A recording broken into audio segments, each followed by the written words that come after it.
sometimes it's exposing amaboom. There are people who are using social media to destroy other people's emotion. Do you know ukuthi ama-stepfathers avuse imizi eminingi kangakanani engabe kuney'ngane esezilala nobaba abadala because of the presence of a stepfather? Lezo ngane ziyadla, lezo ngane ziyaphila, lezo ngane ziyingane, lezo ngane ziyibhemi glue because there is a stepfather around. Being a stepfather is not an evil practitioner. If you're a stepfather, you are not a demon worshipper. Because there's a reason why a woman, God has allowed that woman to be single. Because God has entrusted satellite men to come and rescue them. Ikabe satellite lisho ukuthi kude. Kunamadoda akude.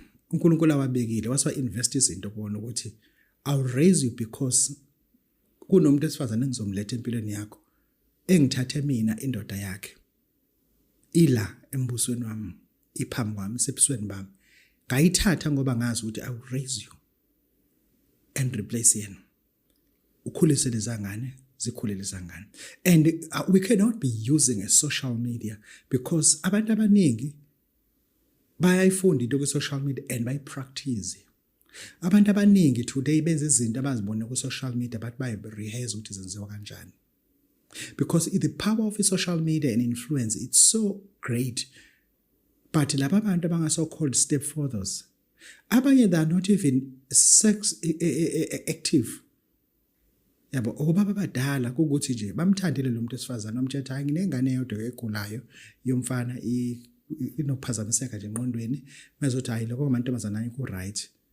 Lo baba athi take care of all that. Le ngane azayenzele nane medical aid ikwazi uthole treatment nje ehlukile manje because of that stepfather. Wena umusho lento isho ku social media about demonizing stepfathers, uthi kulo muntu osehamba ibanga elingaka uthi kufika kanjani yena, what if ethatha isinqumo sokuhoqa because he can no longer tolerate ukuba a stepfather after these izimfundiso azithola ku social media.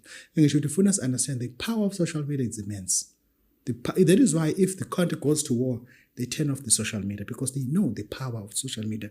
You cannot control it.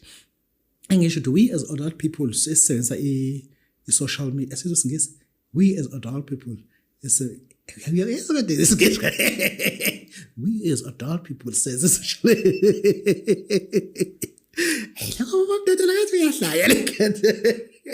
we as adult people sense social media. You like that?